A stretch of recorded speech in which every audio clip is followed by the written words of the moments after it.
Hey guys, Frank Curzio here with another video. It's titled Why Netflix Could Go to $1,000 in 6 to 12 months. I know it might sound crazy. They just reported earnings this morning. The stock's up 16%, near an all-time high of close to 600, just below that.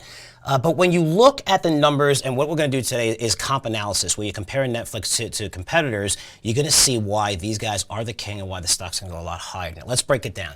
So the quarter was very, very good. This is a report from JP Morgan. 8.5 million subscribers, came in well ahead of 6 million.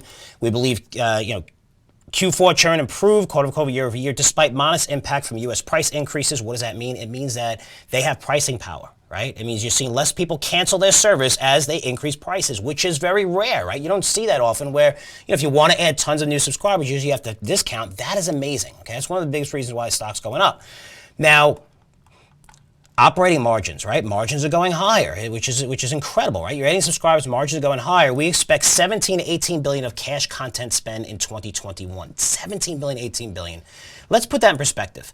Because when I look at a company, and let me bring this up here and show you guys, because I want to show you Disney here. And when I look at Disney, let me see if I could look at the amount of debt this company has. 20 billion, right? Then it went to 47, it's $62 billion, right? This is from purchasing Fox's assets.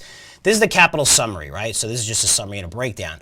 You look at a company that has around $18 billion in cash, but look at their net debt, 44 billion, right? So you're saying 18 billion in cash, but look at the amount of money. This is the, do 1 year, 2 year, 3 year, 5 billion, 3 billion, 3 billion. I mean, a lot of money is due. You see why Disney suspended their dividend, right? They need to save that money, and they said, hey, you know what? We're going to spend anywhere from, $1 billion to $2-3 billion on content. How are you going to hire the best actors and actresses and everything, right, to have this content on there? So they're at a severe disadvantage for Netflix, which is just the amount of spend, right? Because when we look at streaming, it's all about new content. We go there and sometimes watch a movie that's 10 years old. It's all about new content, and Netflix is the king when it comes to new content, and they're spending a boatload of money, and that's going to continue.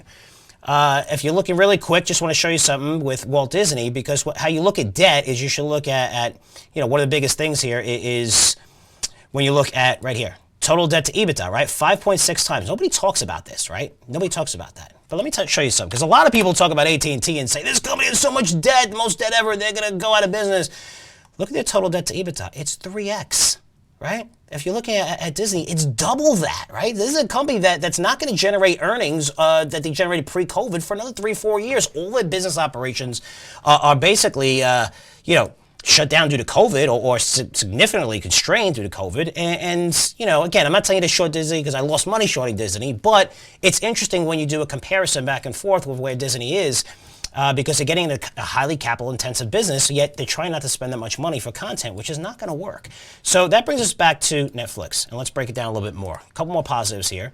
I mean, you saw 17, 18. Now, Netflix believes is very close to being substantially free cash flow positive and no longer has a need to raise external finance for day-to-day operations. Plans to basically buy back shares, right? So, which is amazing, right? That's a bold statement. But the most important thing that I could show you here is average revenue per user. This is a very, very important metric, right? Average revenue per user per month. If you're looking right here, this is the two biggest markets, paid subscribers by region. Look, that's US and Canada, that's EU and Africa, whatever. So these are the two biggest markets, and look how much, $13.53, $11.11, right? Remember those prices, because when you look at Disney and look at their numbers, look at their average revenue per user, $4.52, right? Look at that. Look at these numbers. So Netflix is actually able to add prices and add subscribers.